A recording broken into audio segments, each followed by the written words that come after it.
Olá pessoal, boa tarde, tudo bem com vocês? Bem-vindos ao penúltimo Ficar Bem aos 40 de 2024. Cara, esse ano foi um ano muito desafiador. Tava aqui conversando com o Matheus, com a minha convidada, a Patrícia, mas mesmo assim a gente vai conseguir entregar 36 episódios deste podcast, olha, de uma forma independente, contando aí com a parceria, né, da Base Tag, do Estúdio Beauty e dos nossos convidados que sempre nos apoiam. E falando em convidada, hoje eu tenho uma convidada muito especial, que é a Patrícia Virtuan. Ela tem um trabalho muito diferente, pelo menos diferente para mim. Talvez na área dela não seja tão peculiar, mas desde que eu a conheci, eu fiquei sempre assim muito intrigada, né? Por que ela chegou nessa vertente da arquitetura? Então a Patrícia, ela é arquiteta especialista em vigilância sanitária pela PUC Paraná. Ela está no mercado há 16 anos e através da sua empresa, que é Virtuan Arquitetura, que ela proporciona tranquilidade, segurança a empresários e profissionais que necessitam garantir que seus negócios estejam em conformidade com as regulamentações sanitárias. Ela já atendeu diversas empresas, como a BMR Medical, SOS Sul Resgates, Centro Paranaense de Oftalmologia, Tampa Alimentos, Centro de Diagnóstico e franqueados da Odontologia e Bem-Estar. Obrigada, Patrícia, por ter topado o nosso convite. Estou muito feliz de ter você aqui.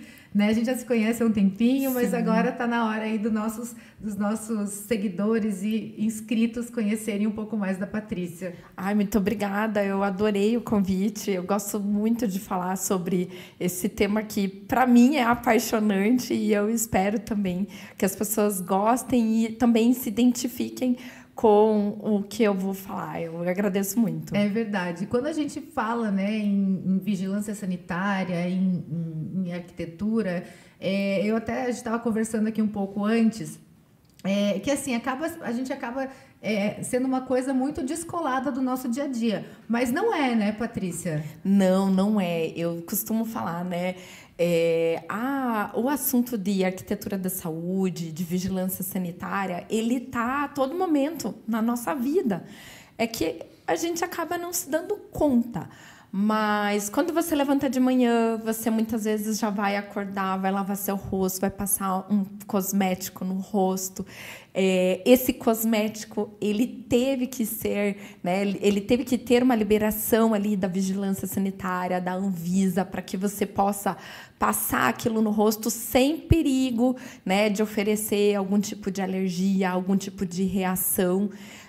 Quando você está se alimentando de manhã, passando seu café, se alimentando para o café da manhã ali, você também tem os alimentos que todos têm que ter uma licença para estarem sendo comercializados. Você vai para a academia, você vai para o salão, tudo isso acaba envolvendo a vigilância sanitária e muitas vezes a gente acaba nem percebendo. A gente só percebe quando tem algum problema, né? Sim. E aí que tem algum escândalo, alguma coisa nesse sentido, né?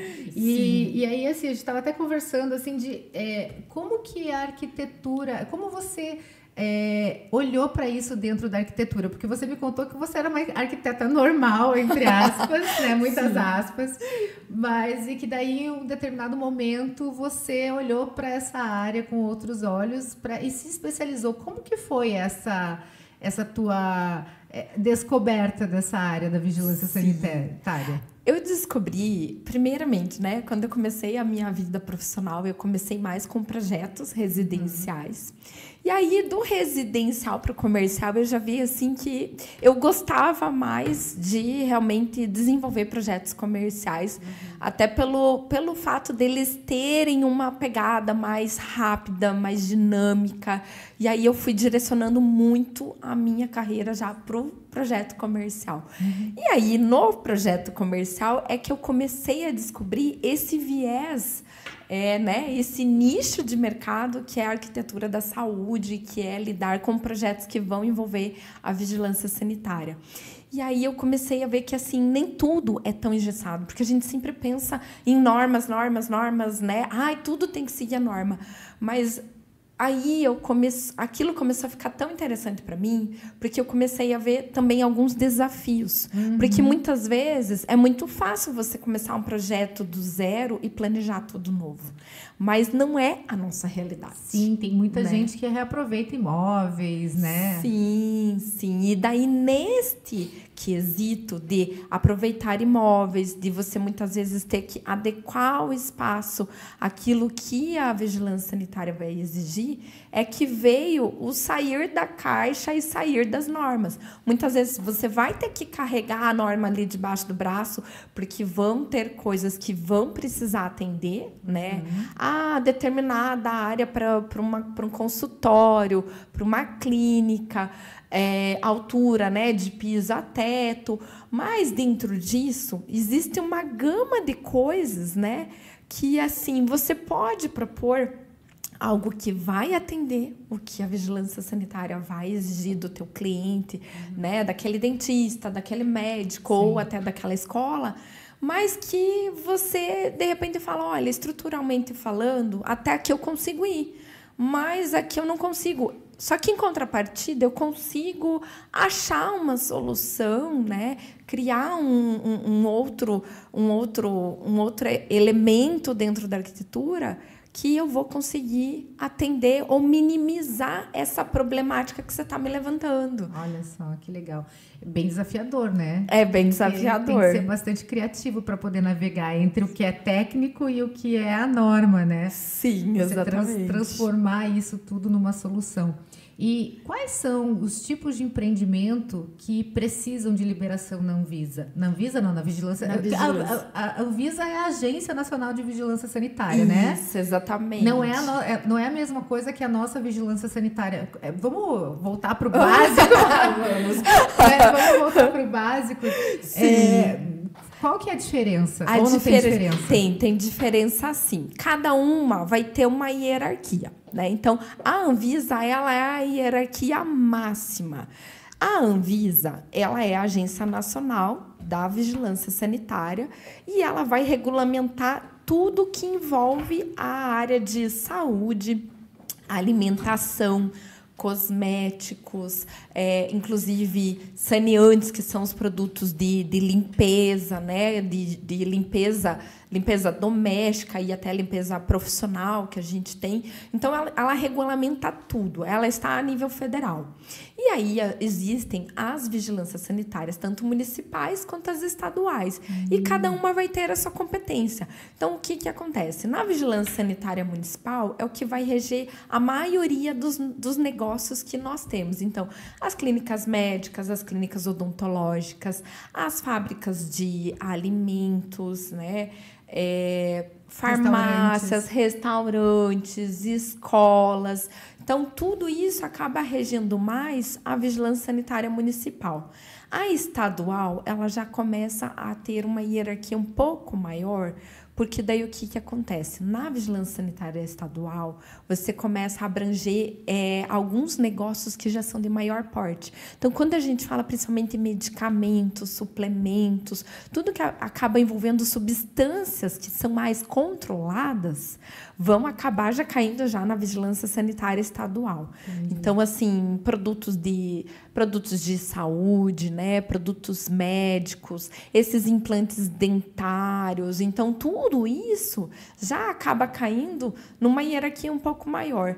E aí, conforme vai aumentando a complexidade e o risco sanitário, é que vai chegando nessa instância da Anvisa. Entendi, né? Entendi. Então, assim, quando a gente ouve até falar assim, muitas vezes até os dentistas e os médicos vão lembrar disso. E a RDC? A RDC, na verdade, é uma resolução da diretoria colegiada da Anvisa, que é o grande cargo dentro da Anvisa, são essa diretoria colegiada, que são só 5 membros. Nossa! Então, esses 5 membros, eles colocam em votação a matemática, mas isso, quando vira uma resolução, é porque realmente foi muito discutido, foi muito debatido. Né? E aí, vira realmente uma resolução, uma norma. E aí, todo mundo tem que se readequar, né? Todo mundo tem que se readequar a essa norma, exatamente. Então a gente estava falando dos espaços e tal, né? Assim, por exemplo, você estava falando, teve assim, você lembra uma grande readequação que tenha tido que ser feita, que impactou muitos, digamos, muitos restaurantes ou muitas clínicas médicas? Hoje, eu acho que a que impacta mais ainda, né? Porque teve muita clínica médica, muita clínica odontológica. Eu vejo muito a conversa, assim, né? Às vezes, os médicos mais antigos, que eram, assim, abriram seus consultórios lá 70, 80, 90. A que ainda é um grande divisor de águas é a RDC 50, porque ela é de 2002, né?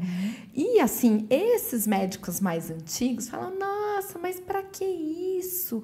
Na minha época, eu abri meu consultório, abri lá a minha portinha, e não tinha nada disso. Mas hoje, a RDC 50, que já imagina, 2002, a gente já está falando de mais de 20 anos.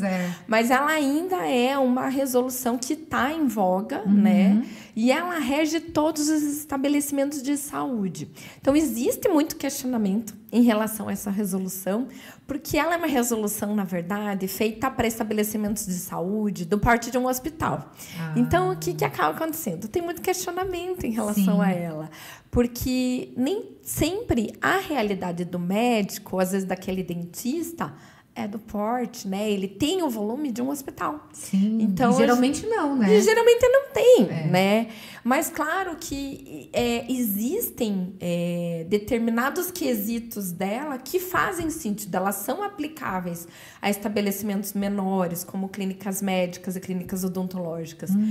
Tem coisas que, de fato, a gente às vezes acaba questionando, né? Como eu falei, né? Quando você conhece a técnica, você consegue questionar determinados quesitos da resolução. Por exemplo? Né? Por exemplo, existe uma grande polêmica, né? E isso é uma polêmica sempre grande entre médicos e dentistas, principalmente os médicos que fazem procedimento e tem que ter uma área para esterilizar os seus utensílios.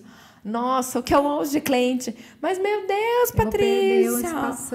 Eu vou perder uma espação, gente do céu. Porque, assim, a área suja tem que ter pelo menos 4,8 metros quadrados e a área limpa também. Então, ou seja, de brincadeira ali, você já perdeu 10 metros quadrados do teu espaço só com essa área suja e com essa área limpa. Que é o expurgo e a esterilização. É o expurgo e a esterilização, exatamente. Então, os médicos, os dentistas, meu Deus do céu, mas eu vou perder tudo isso de espaço. E todo mundo fala, é um salão, Patrícia, eu fiz, porque precisava. Mas, meu Deus, precisa de tudo isso mesmo. Porque, na norma, é o mínimo que se pede. E quando você cai num nível que você precisa aprovar o projeto, você dificilmente consegue bater nessa tecla de que não dá para ter os 4,8. Muitas vezes, você não consegue chegar num denominador comum com o pessoal que analisa os projetos, com os técnicos que estão lá. Então, esse realmente é um que eu falo assim, que não tem como a gente rebater. Outras coisas, muitas vezes, você consegue justificar, né? Mas essa é uma que eu falo que até hoje ainda não tem como bater. É difícil não chegar nessa área. E aí, realmente, é difícil. E eu vejo, assim, uma outra resolução que foi bem recente agora, né? Com a moda dos transplantes capilares. Então. Ai, gente do céu. Houve aqui, principalmente no Paraná, o Conselho Regional de Medicina teve um questionamento, chegou a questionar a vigilância sanitária aqui de Curitiba em relação à questão da estrutura que precisaria ter. E os transplantes capilares, fique muito atento, porque se o lugar onde você está indo não tem isso, fica de olho aberto. Geralmente via de regra, a exigência é que se tenha um centro cirúrgico ambulatorial. O que é o centro cirúrgico ambulatorial?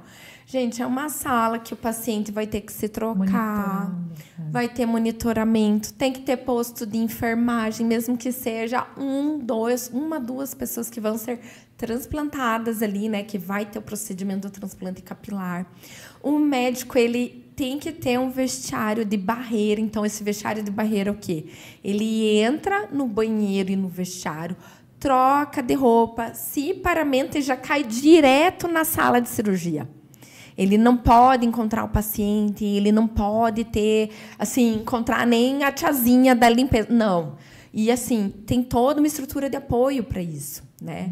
Então, assim, às vezes a pessoa... Eu ouvi, inclusive, de uma médica que ela voltou de Israel. E ela disse que lá em Israel ela fazia transplante capilar numa loja comercial com, assim, com vidro, alvenaria e vidro. E todo mundo vendo lá ela fazer o transplante capilar no sujeito. Gente, assim, não tinha nada disso. Então, a gente, às vezes, também tem aquela síndrome, né, assim, do cachorro mesmo, né? Do vira-lata ali, de achar que, nossa, no Brasil as coisas são enjambradas. Não, gente. Em Israel, essa médica voltou, mas ela voltou assim até...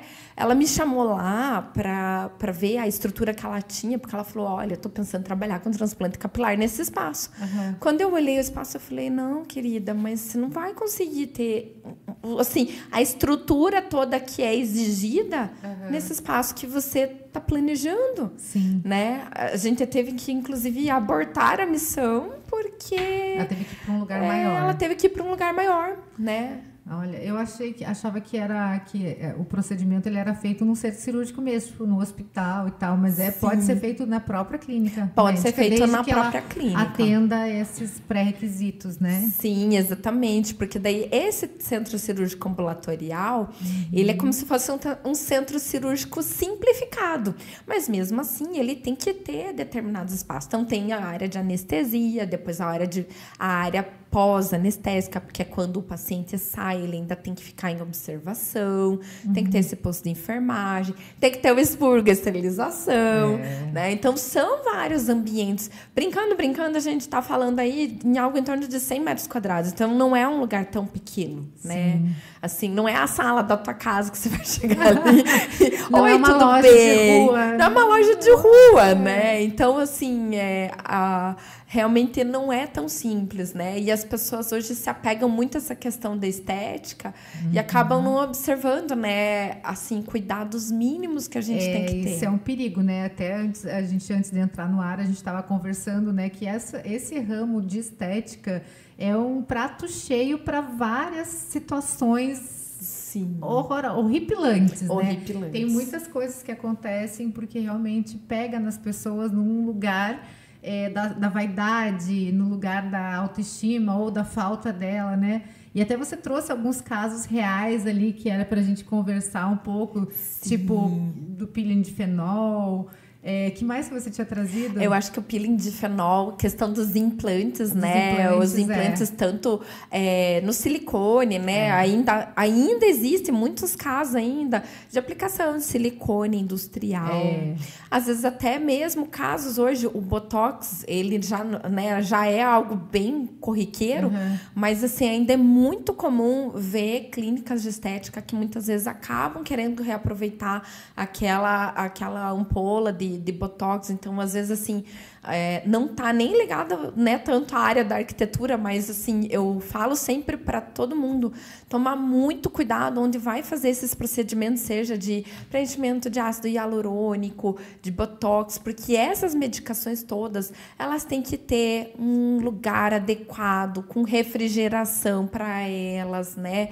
Então, assim, geralmente, se atentar mesmo ao detalhe, vai aplicar, vê se realmente está completa ali. Como o caso até das próprias vacinas, quando a gente ia tomar vacina, às vezes o pessoal da saúde fala, olha, eu vou te dar essa dose aqui. Né? Eles mostravam. Faziam questão de mostrar tudo. E tal, que tipo, falavam que é tantas doses por frasco. Sim, exato. É a mesma coisa, porque assim, o Botox, se você não usa aquilo naquele dia, ele tem que ser descartado. Sim, ele perde totalmente o efeito ali, né? Perde aquela eficácia. Sim. Então, assim, esse realmente deve ser um grande cuidado.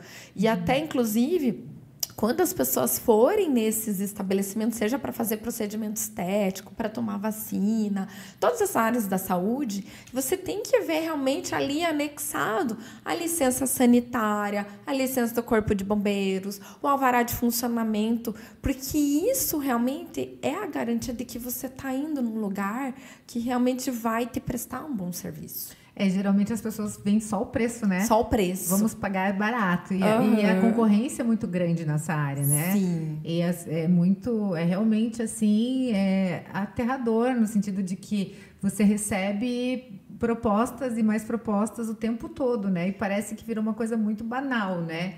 E realmente dá medo, gente. Então, a gente tem que realmente pensar muito bem aonde a gente está fazendo, com qual profissional a gente está fazendo, não só confiar no que o Instagram está falando para a gente, porque ali, né, todo mundo sabe, né, o Instagram é uma página em branco, né, você ocupa da forma que você quiser, e você pode criar um personagem, né, não que isso seja errado, mas quando a gente está falando de saúde, né, isso a gente tem que ir um pouquinho mais a fundo, né? Pesquisar o currículo do profissional, realmente olhar, atentar para esses detalhes, que às vezes a gente só pensa no que vai, né? O valor que você vai pagar e quanto você vai parcelar. Exatamente isso. O Instagram é muito fácil. Tanto é que os casos mesmo, até do peeling de fenol mesmo, a profissional lá, ela tinha uma página no Instagram cheia de, né, de coisas, de informação. Ali aceita tudo, total, né? Então, se eu falar que eu sou a fulana, doutora de tal, que eu fiz não sei quantos mil procedimentos, nossa, sim, mas né? E assim, às vezes esse currículo mesmo do profissional, né? Então, eu acho que é importante, você tem que buscar um pouco mais de informação, afinal de contas é a tua vida, né, que tá ali, né? É o teu bem mais precioso que a tua vida. E eu percebo muito isso, e parece que, até estava comentando esses dias eu não lembro exatamente com quem foi, mas é a questão mesmo assim de como que hoje em dia a gente está no momento que as pessoas que têm muita informação e muito conhecimento, elas se sentem impelidas de tomar esse espaço, e as pessoas que falam, não que falam besteira, mas que talvez não tenham tanta capacitação ou tantas horas de estudo, elas falam qualquer coisa na internet e elas fazem milhões, entendeu? Sim. Então eu até estava comentando com essa pessoa, eu falei, gente, eu queria ser mais cara de pau, sabe, assim, queria ser mais cara de pau, de começar a falar umas coisas vazias e dar uns conselhos, entendeu? Sim. Porque a gente vive num tempo muito doido, né? Muito doido, assim. Sim, porque tem até um nome, não vou saber o nome, mas se alguém souber e quiser colocar aqui nos comentários, não sei se é uma síndrome ou uma coisa comportamental, que quanto mais você conhece um assunto, mais você tem insegurança em relação a esse assunto, porque você consegue ter a noção de que você não sabe tudo. E quando você não conhece tanto, não se aprofunda tanto, cara, você fala, porque você não tem essa, né, você não tem essa dimensão. Sim. E aí que tem a questão da síndrome da impostora. Que geralmente são pessoas que sabem muito sobre o assunto e que elas se sentem impostoras porque elas entendem que elas não sabem tudo. Sim. Né? E assim, é difícil, né, você saber tudo de tudo. É difícil, né? Com certeza. Mesmo na sua área. Porque tem sempre coisa nova acontecendo, sempre uma coisa, né, ou outra e tal. E aí, assim, a gente também estava conversando muito ali sobre a questão da indústria alimentícia, né? Sim. Que é também um campo enorme de polêmicas e coisas, né, assim, que afetam muito a nossa saúde, nosso dia a dia, né? Afeta muito, né? A área da saúde também, da alimentação, né?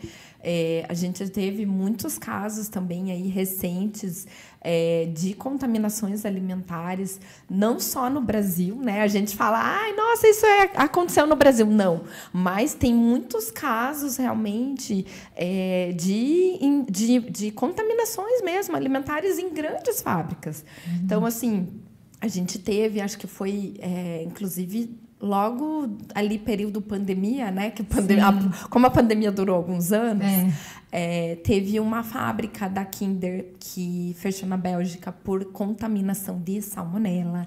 Né? A gente teve também caso aqui no Brasil, da própria Foggini com molho de tomate. Também um caso bem famoso dos chocolates da Garoto, que também teve alguns produtos que tiveram um lote ali que também teve contaminação. Você falou da Häagen-Dazs da também. Häagen-Dazs, que é o sorvete. Então, o sorvete... Sorte que esse do sorvete, se eu não me engano, não chegou a vir lotes para o Brasil. Tá. E eu acho que esse da Kinder também, se eu não me engano, eles conseguiram segurar antes de mandar para o Brasil, porque são empresas que têm uma abrangência a nível mundial. Verdade. E, se eu não me engano, também, eu lembro que esse não chegou a ter casos aqui no Brasil, mas também teve aquelas fórmulas de leite infantil nos Estados Unidos. Teve também o caso de algumas fórmulas que começaram a ter problemas na formulação, que também foram contaminação. Então, assim, a contaminação no alimento, ela causa sérios danos para as pessoas, né? Sim. Então, assim, eu fui recentemente, inclusive, num seminário de produtos alimentícios, e a gente ouve muito essa questão da alimentação, né? Porque todo mundo busca hoje uma alimentação saudável, mas também tem que tomar muito cuidado com esta alimentação saudável, né? Então, assim, não tem conservante, não tem isso, não tem aquilo. Não que o conservante ele seja um vilão, mas muitas vezes ele também está ali para segurar a qualidade do alimento, para manter aquele alimento por mais tempo e, às vezes, até para preservar esse alimento. Então, as pessoas têm que tomar um pouco cuidado, porque também nem tudo que, às vezes, não é de abrir no pacote também é o mais saudável. Entendi. Então, eu ouvi muito esse discurso nesse seminário, assim... Hoje, existe uma tecnologia muito envolvida dentro desse processo alimentar, né? Claro que o orgânico é legal, mas tem que tomar um certo cuidado, porque, inclusive, nesse seminário eles comentaram de um caso de botulismo que essa mulher teve... ela comeu um pesto que diz que era orgânico. Ela morava em Brasília, não era daqui, mas diz que ela morava em Brasília. E ela comeu esse pesto. A mulher simplesmente ficou 6 meses sem abrir a boca, sem se movimentar. E daí diz que um médico chegou lá, abriu o olho da mulher, um médico, acho que talvez mais descolado, mais assim, mais old school, assim, mais antenado. Old school, tipo, mais do... mais assim, mais antigo mesmo. Abriu o olho da mulher e falou: essa mulher tá com botulismo, porque eles não sabiam o que ela tinha, ela não falava, ela estava imóvel na cama, fazia 6 meses. Meu Deus. Aí fizeram teste para botulismo, deu positivo. Eles invadiram a casa da mulher para ver o que tinha na geladeira dela. E acharam esse pesto e fizeram teste com o pesto. E lá estava realmente contaminado. Nossa. Era botulismo. Ela teve botulismo devido a um pesto que ela comprou orgânico numa feira. Nada contra os produtos orgânicos, né? Mas é que, assim... hoje, como a gente está muito em voga, essa coisa do vamos descascar mais, vamos abrir menos pacote, eu acho que assim, tem mercado para tudo.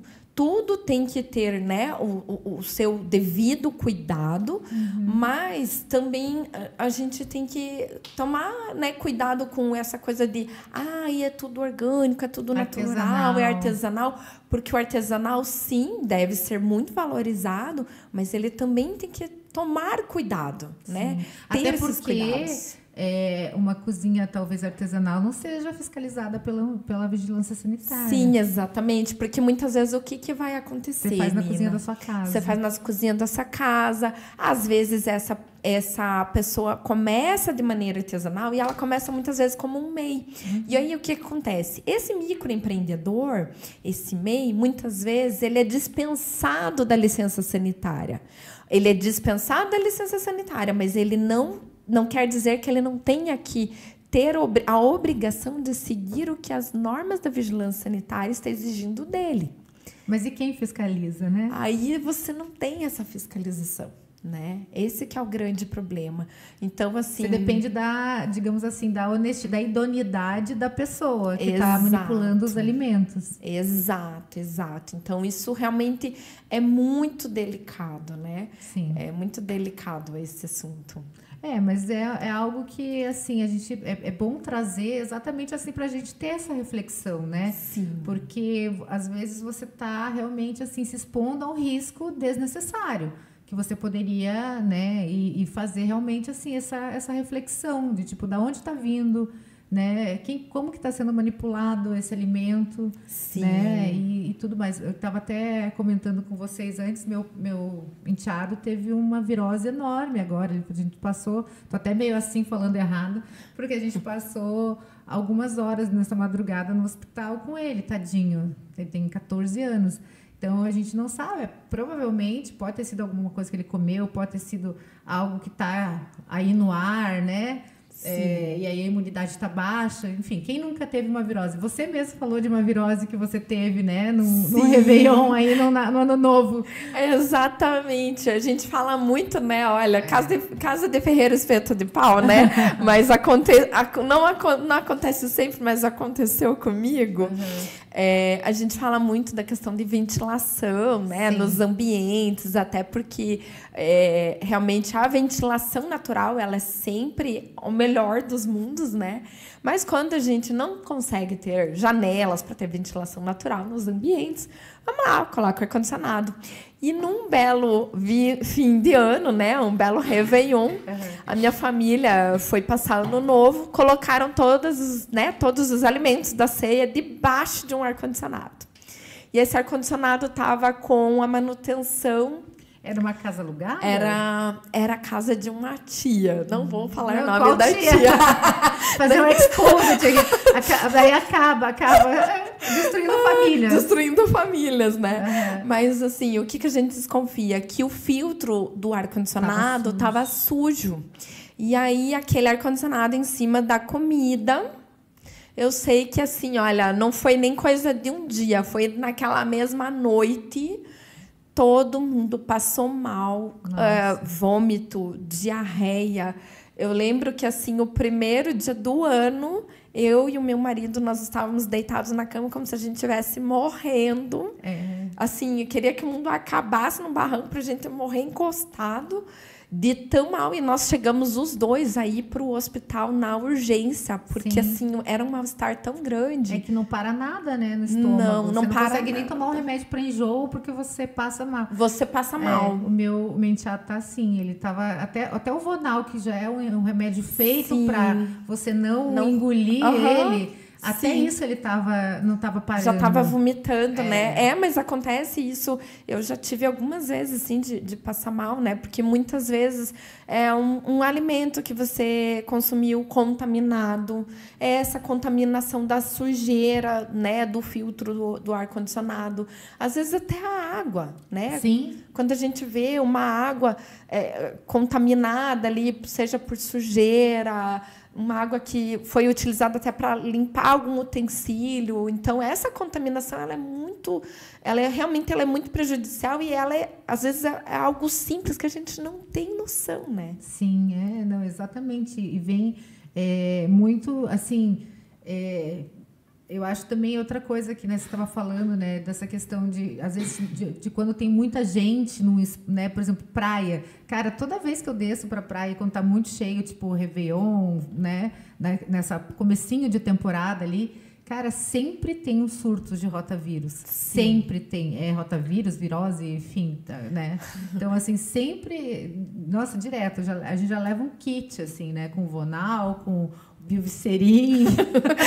É o kit. A farmacinha. A farmacinha básica de sobrevivência, mas um soro, né, para reidratar, mas nem sempre você consegue, né? Às vezes, tipo, né, você tem que ir para o hospital tomar soro na veia mesmo, porque nada para no teu estômago. E é muito ruim, né? É realmente uma sensação de morte. Você tá morto ali, né? Literalmente.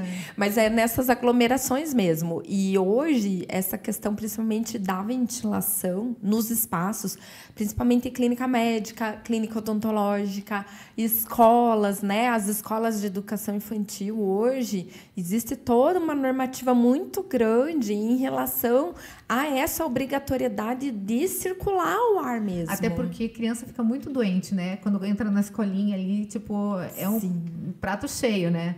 Para vários... Para todas as viroses. Para todas as viroses. Você tem filho pequeno, né? Eu tenho filho pequeno. Ai, gente, o primeiro ano de escola é sempre assim, trágico. É trágico, né?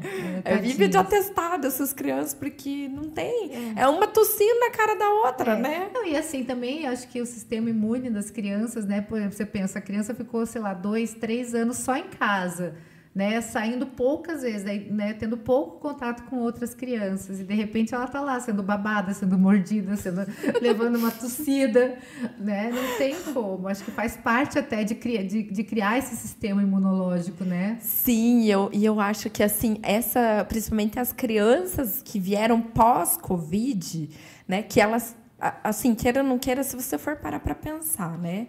Nós ficamos teve muita gente que ficou em casa. Quem realmente pôde deixar os seus filhos pequenos em casa, não mandar para a escola e tudo mais, são crianças que ficaram muito tempo... Mais tempo do que o normal, né? Mais tempo que o normal ali, protegidas, sem se expor muito. E aí, quando elas vão para a escola, é uma tossindo, é outra espirrando, é mordendo, é bem isso. Então, assim, é óbvio que ela vai ficar doente. E mais doente ainda do que as que iam antes para a escola. Sim. Porque aquelas ainda não tinham essa enormidade de viroses que a gente começou a ter, né? Verdade, Não, e você falou sobre a Covid, né? A Covid também foi uma mudança de paradigma na vida de todo mundo, né? Desses cuidados, de olhar com essa atenção, de lavar a mão, né? Tipo, de lavar a mão várias vezes, quando chega, quando sai.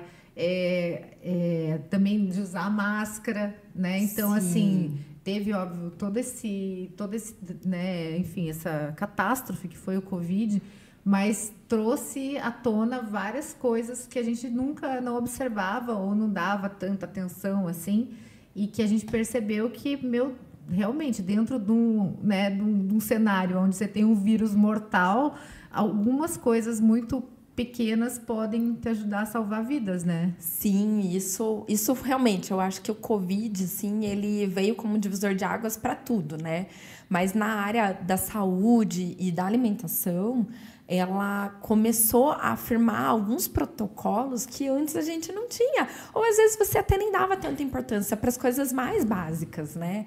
Que era lavar as mãos. Muitas vezes, até lavar os alimentos que você colocava dentro de casa, né? E, assim, pense que lavar fruta, legumes, verduras, às vezes era uma coisa assim que... Eu lembro que eu trabalho nessa área, eu não fazia, né? E a gente começou a fazer, né? Começou a ter mais cuidado com as frutas, com os legumes, com as verduras, até o cuidado de muitas vezes, eu não vou visitar a fulana que teve nenê porque eu tô tossindo, eu tô gripada, ou eu não vou visitar, de repente, a minha avó, minha bisavó, porque eu tô hoje muito, né, muito carregada, não sei se eu tô com uma virose, se é Covid, o que é. Então, a gente começou a ter essa preocupação. Até o trabalho, né? Porque, assim, você estava falando que, às vezes, a gente estava doente, com febre e tal, e ia trabalhar. Sim. Né? Assim, ia trabalhar, não colocava máscara, nada, tava lá, tô aqui, né? E hoje você tem que pensar 2 vezes, que nem sempre é você ser produtivo, você ir trabalhar doente, que você pode contaminar todo mundo da tua empresa. Exatamente. E aí acaba com a produtividade geral, né? Acaba com a produtividade geral. Mas eu acho que até, se eu não me engano, coisa de uns meses atrás, eu também tive um mal-estar, assim, bem grande. E eu cheguei no hospital, uma das primeiras coisas, antes até de passar pela triagem, o hospital deu uma máscara e, assim, começou a virar realmente um protocolo das unidades de saúde, assim, eu não sei o que você tem. Então, antes de qualquer coisa, né, coloca a máscara. E hoje não é algo tão estranho, não algo tão estranho, né? Eu lembro que quando eu era jovem e viajava, assim, as primeiras vezes que eu viajei para o exterior, assim, eu recebia aquele monte de chinês ou japonês de máscara no aeroporto, você falava, nossa, que Michael Jacksons. Super estranho, né? Que pessoas peculiares, o que eles estão questão de máscara, né? Eu sempre achava, falei, gente, que pessoal maluco, que paranoia, que paranoicos. Né? E no fundo eles estavam certos, né? Estavam certos. Eu peguei Covid quando acabou a obrigatoriedade da máscara. Quando caiu a obrigatoriedade da máscara, tipo, nem uma semana depois eu peguei Covid. Eu não peguei Covid a pandemia inteira e tirei a máscara, peguei Covid. Mas eu já estava com acho que 3 vacinas já, então eu nem achei que eu estava com Covid, eu achei que eu estava com rinite. Porque eu fui limpar umas... Então, eu tenho eu não sei se eu tenho rinite ou não, mas assim, devo ter. Mas geralmente ela se manifesta quando eu mexo com muito pó. E aí eu fico com febre, sabe? É interessante. Então, assim, eu mexi nos livros que estavam empoeirados e tal, fui fazer uma faxina e não pus máscara, né? Sim. E aí, no outro dia, eu tava com febre. Aí, só que eu já tinha tido, antes da pandemia, alguns episódios iguais, assim, tipo, mexi com pó, né? E aí, no outro dia, eu acordava com febre. E era rinite. E aí, eu falei, vou tomar uns Alegra aí. Deve resolver.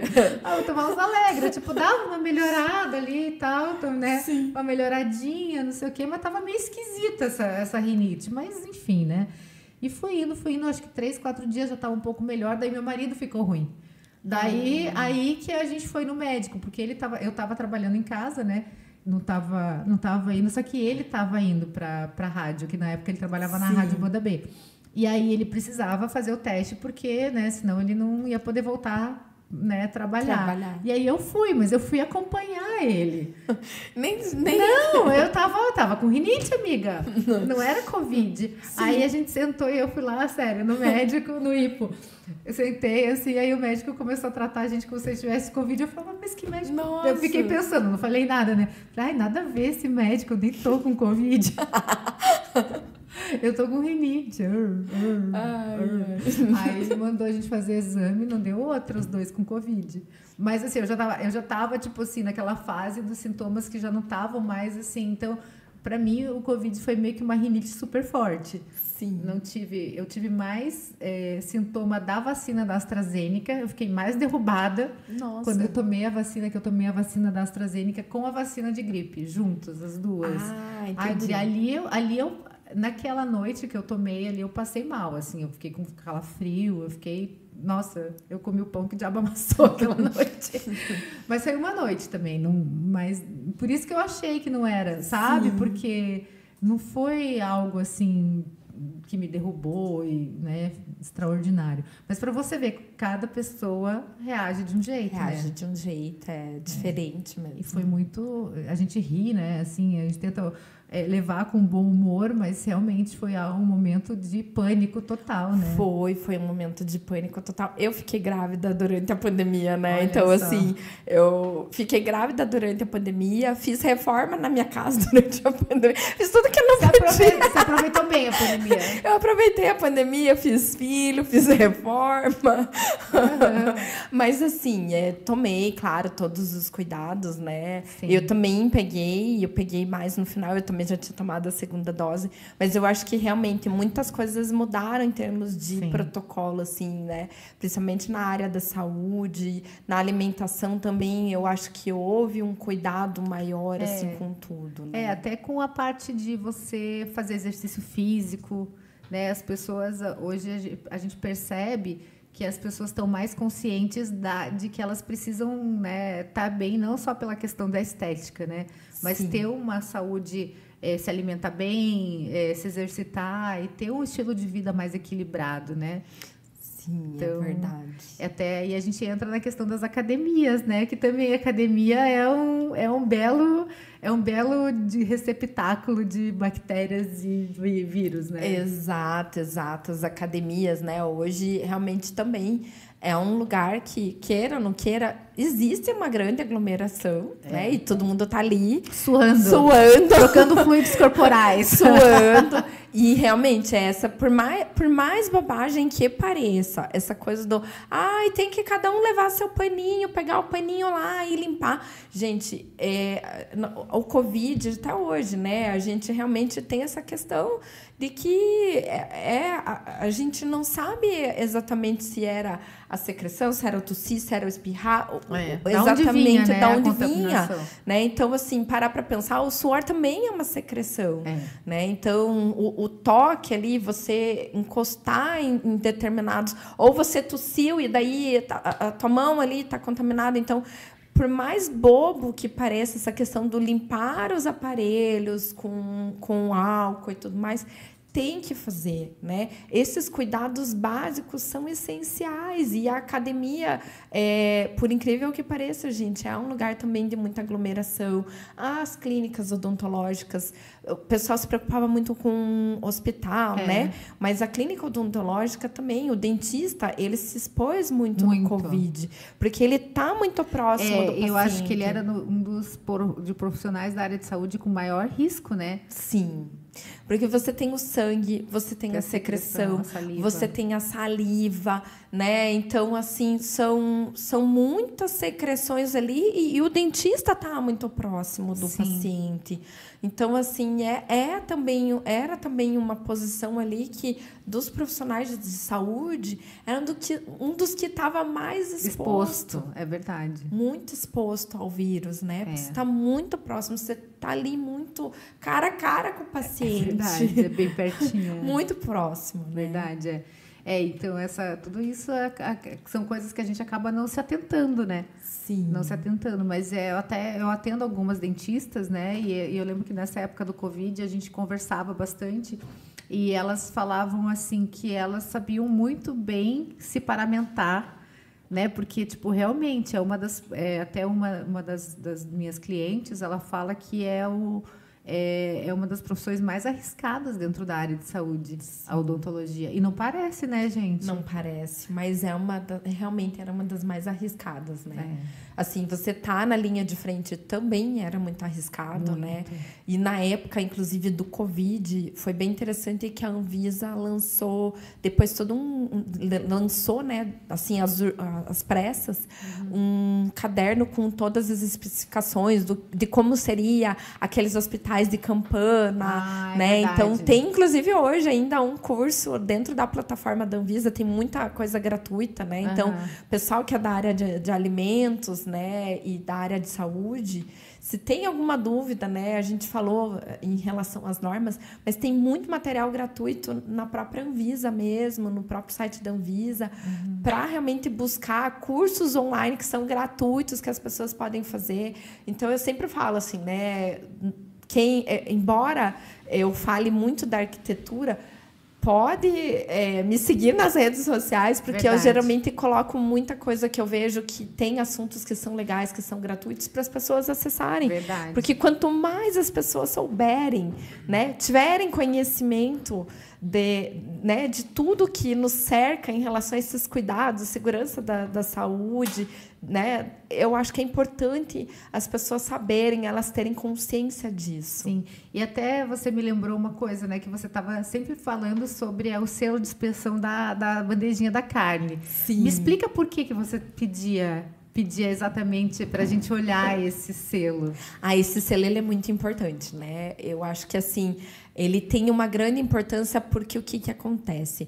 Hoje, todo mundo quer praticidade. E aí, muitas vezes, você vai lá no mercado, no açougue, naquele açougue ou naquela boutique de carne ali perto da sua casa, pega a bandeja. Super prático.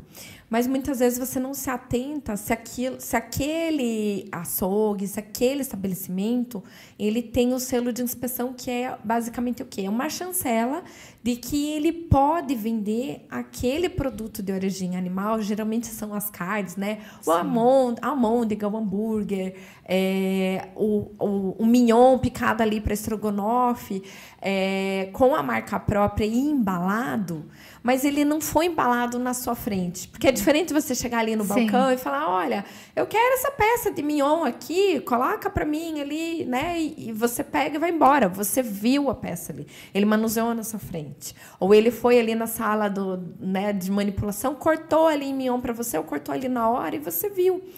quando você pega essa carne, ela é embalada, ele embalou isso ontem? Ele embalou 2 dias atrás ou ele embalou isso 1 semana atrás e você não sabe?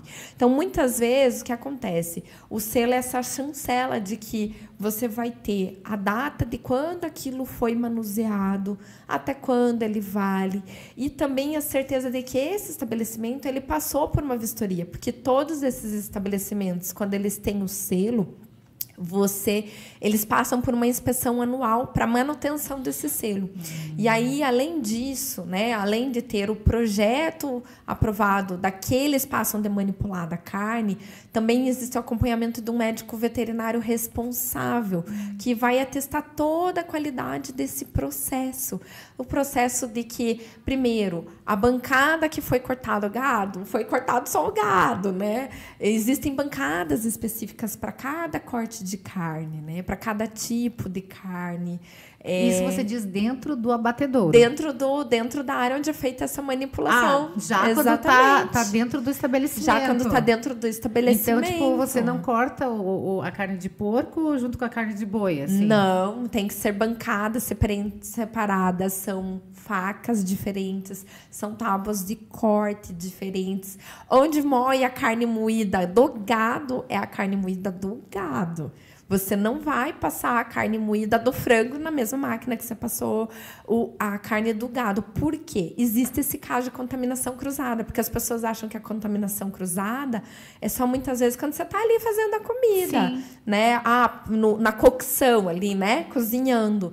Mas essa contaminação cruzada, ela pode ser tanto da tipologia do gado com o frango passado na mesma máquina, porque você tem doenças diferentes. O gado, ele vai ter doenças que são próprias do gado e que são transmitidas para os humanos. E a carne de frango, ela vai transmitir outros tipos de doença para nós e para outros animais, que é diferente do gado. Então, essa contaminação cruzada, muitas vezes, ela pode ser desde a mistura de uma carne crua com uma carne que já está cozida ali ou assada, ou ela também pode ser a contaminação justamente de você passar ou cortar com o mesmo utensílio, passar na mesma máquina. Isso já é uma caracterização de contaminação cruzada, né? Olha que interessante, gente. Vocês sabiam disso? Eu não sabia. É bem interessante. Agora eu vou querer. Fiquem atentos. Eu vou querer entrar nos mercados só para ver isso. Mas eu tenho uma amiga que ela tem uma indústria de alimentos sem glúten, sem lactose, né? E Sim. também ela tem que ter todo um cuidado na hora da manipulação por conta da contaminação cruzada. Sim. Né? Porque é perigosíssimo para quem é celíaco, né? Nossa, é perigoso, muito perigoso. Porque mesmo. A gente acha que essa coisa de não comer glúten é só modismo, mas não, né? Muito sério. Tem gente que assim não pode nem, se a pessoa comeu, sei lá, o marido comeu um pão, não pode nem beijar, que a pessoa fica realmente com, Sim. né? Tem reações alérgicas e tudo mais, né? Então é muito sério. É muito sério isso da contaminação, né? Então, realmente é algo bem importante. E o selo da carne, eu falo que realmente é o que vai atestar a qualidade da carne, né? Assim, atestar de que, primeiro, aquela carne foi manuseada de forma correta, né? Ela tá seguindo os padrões. E outra, muitas vezes eu já aconteceu mesmo de pegar a bandeja mesmo de carne, de uma grande marca que tem os selos de inspeção, inclusive federal, aquela carninha vencendo aquele dia. E eu abri para fazer. Ela já estava com uma cor diferente, ela estava com um cheiro diferente. Porque muitas vezes, assim, a gente não. Quando ela chega nesse ponto de que ela muda a característica, muda a cor, muda o cheiro, você muitas vezes consegue se atentar. Sim. Mas e quando não tá? Né? Porque muitas vezes essa contaminação ela não tá visível ali a olho nu. Naquela vez, eu lembro que a carne ia vencendo aquele dia, eu voltei e falei, olha, essa carne tá com um cheiro estranho, não vou fazer. E eles trocaram numa boa, assim, nem questionaram nada, né? Mas muitas vezes quando a pessoa faz e não percebe. Pois é. É um perigo, né? É um grande perigo. Tinha tudo, né? Todas as, digamos, os parâmetros. Às vezes é uma questão assim, do armazenamento, né? Sim. Às vezes, sei lá, tipo a temperatura, em algum momento a temperatura não estava baixa o suficiente, né? Isso. Então, assim, tem toda uma questão assim que é realmente complexo, né? E em relação também, assim, outra coisa que eu ia falar até dessa minha amiga, ela atende vários supermercados aqui. E ela fala que, ai, gente, se vocês entrarem nos açougues de alguns mercados aqui, vocês nunca mais compram nada neles. E redes grandes, assim. Sim. Que ela falava, ai, é meio bagunçado, né? Teve até um caso de uma grande rede supermercadista aqui de Curitiba há uns anos, que foi até um escândalo, que eles pegavam as peças de queijo que já não estavam mais na validade, e aí eles fatiavam e colocavam para vender naquelas bandejinhas de isopor, assim. Então, realmente, a gente tem que estar bem esperto, né? Isso, exatamente. Tem que ficar de olho. Então, Paty, olha, o papo tá ótimo, estamos chegando na nossa reta final. Todo mundo fala assim, ai, mas 1 hora é muito tempo. Gente, 1 hora passa muito rápido. Passa rápido. Ainda mais quando o assunto tá fluindo, o assunto é bom, né? Assim, de uma forma geral, assim, o que a gente precisa estar esperto para manter a nossa saúde em dia, olhando esses aspectos aí do teu trabalho? Eu acho que é sempre importante, né, você olhar. Primeiro, eu acho que quando você vai em algum lugar, seja uma área de um consultório médico, ou a escola do seu filho, ou o mercado mesmo, né, que a gente costuma ir, a academia, o salão de beleza, é sempre importante, assim, eu acho que a estética é sempre importante, você olhar um lugar bonito, agradável. Quem nunca, né? Quem não quer estar num ambiente bonito? Mas, além desse ambiente estar bonito, é importante sempre lembrar a questão assim, que isso é realmente exigência em todos os espaços, né?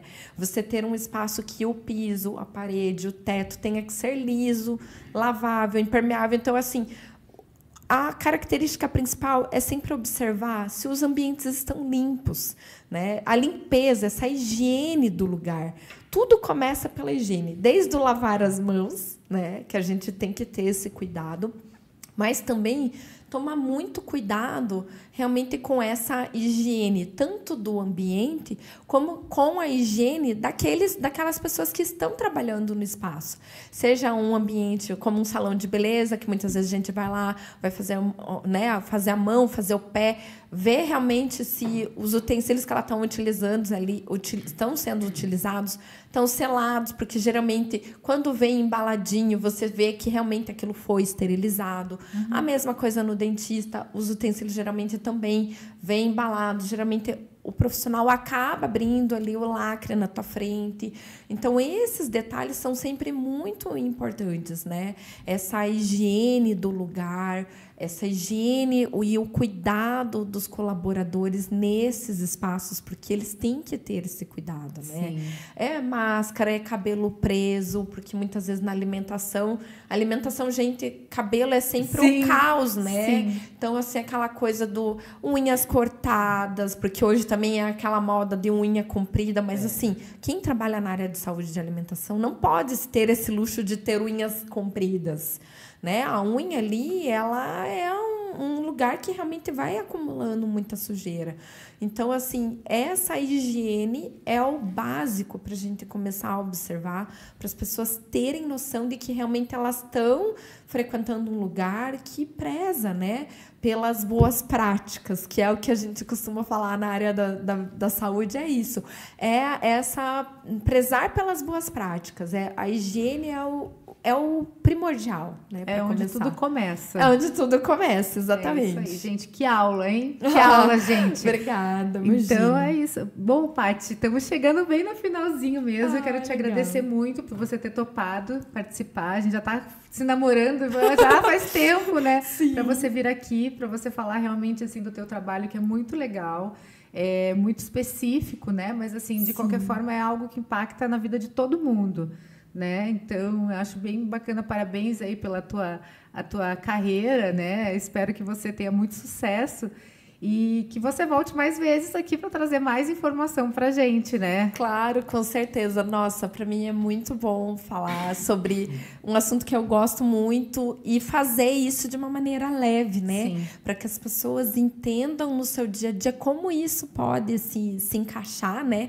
E como isso tem a ver realmente com a nossa realidade, né? Total.